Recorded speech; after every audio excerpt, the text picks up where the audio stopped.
I was scared and I felt like sick because I was worried. 2 students are wounded and the juvenile suspect is dead after a shooting at a Denver area high school yesterday. The sheriff's office says the gunman opened fire with a revolver.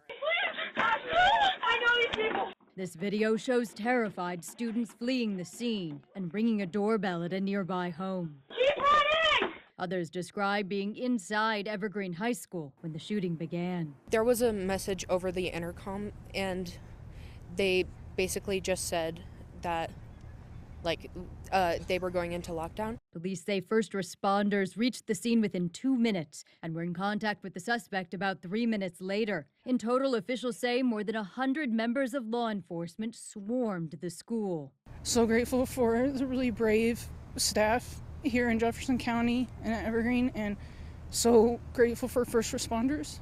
Colorado Representative Jeff Hurd says he's heartbroken as a father of 5. Governor Jared Polis is reminding students about free mental health resources. Colorado Senator John Hickenlooper says Congress should find a bipartisan solution to stop school shootings. If there were a terrorist trying to hurt our country, what more harmful thing could they do but to make our children scared to learn, scared to go to school, right? We're terrorizing ourselves. I'm Amy Kiley reporting. I'm the trauma medical director here at St. Anthony's Hospital. I was also the trauma surgeon on call this morning. We had the unfortunate events of receiving 3 patients who sustained gunshot wounds at Evergreen High School. I can tell you that our hospital did a tremendous job. We were able to take care of all 3 patients simultaneously with a great staff. I will tell you, we had 1 patient who sustained non-life-threatening injuries and is in stable condition. Our other 2 patients sustained injuries that are leaving them critically ill at this point. Unfortunately, traumatic injuries like this happen routinely here. Us being a level 1 trauma center, we take care of penetrating wounds all the time. So we usually have a little bit of a heads up. We're lucky when we do. In this case, this morning, we had about 5 to 10 minutes of prep time hearing that patients were coming. We weren't sure exactly how many patients, so we prepared for multiple. And that allowed us to take care of the patients very quickly when they came in. We have a big team that responds to incidents like this. The whole hospital, kind of shifts gears and is ready to respond to any number of patients that present. So we have a great ED staff, a great trauma team, lots of providers who show up and are ready to take care of patients as soon as they arrive. In this case, we received 3 patients kind of simultaneously in order, a few minutes apart, and we had a team that was prepped and ready to go. The weapon used today was a handgun, a revolver handgun.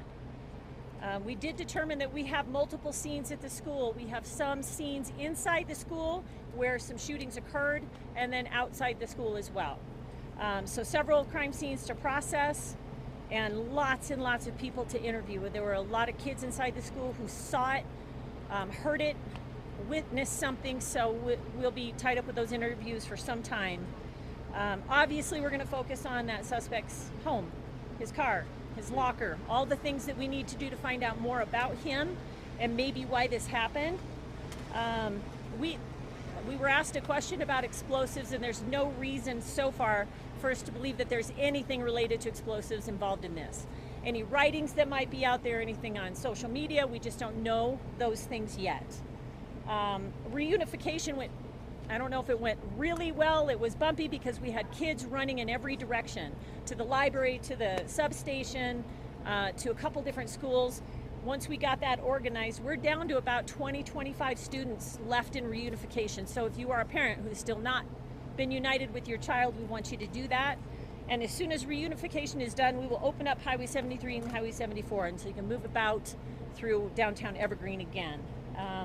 FBI's evidence response team is here, and they'll be assisting with the crime scene. ATF is also here, and then so many jurisdictions, I can't name them right now, a couple hundred.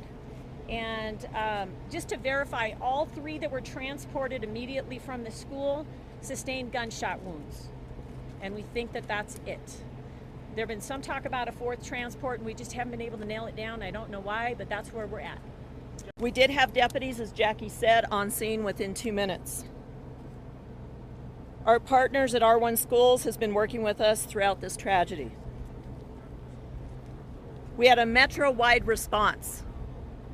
There have been phone calls to me from fellow agencies, chiefs of police, sheriffs throughout the entire state of Colorado, people out of Minnesota that have reached out to me, people at the state level, the federal level. So we have had a lot of outpouring as to resources and what people could assist us with, and we appreciate every single bit of that. This investigation will go on. We don't know how long. It's possible it will last days. We will release what we can when we can. The one thing I want to make sure that our citizens are aware of, we at the Sheriff's Department, this was our community. This was our people. This was our kids. We work with our citizens each and every day. We work with the kids in our schools each and every day. This affects us.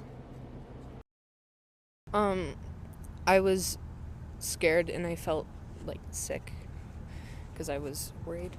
I texted my mom. And what were those messages kind of like? I just told her what was happening and that I was safe, but scared.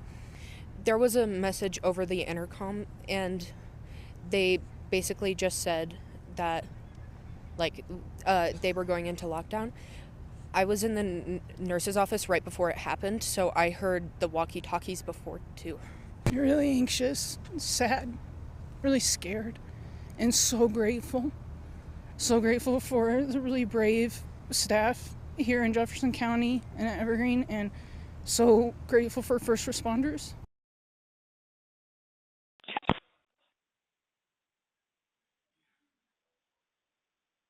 Thanks for stopping by. If you'd like to leave a message, you can do it now.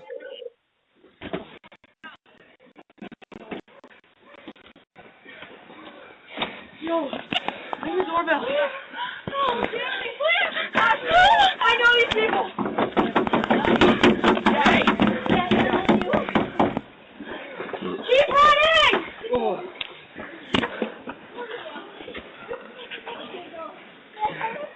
I'm not calling. Can we ring? Yeah, go in.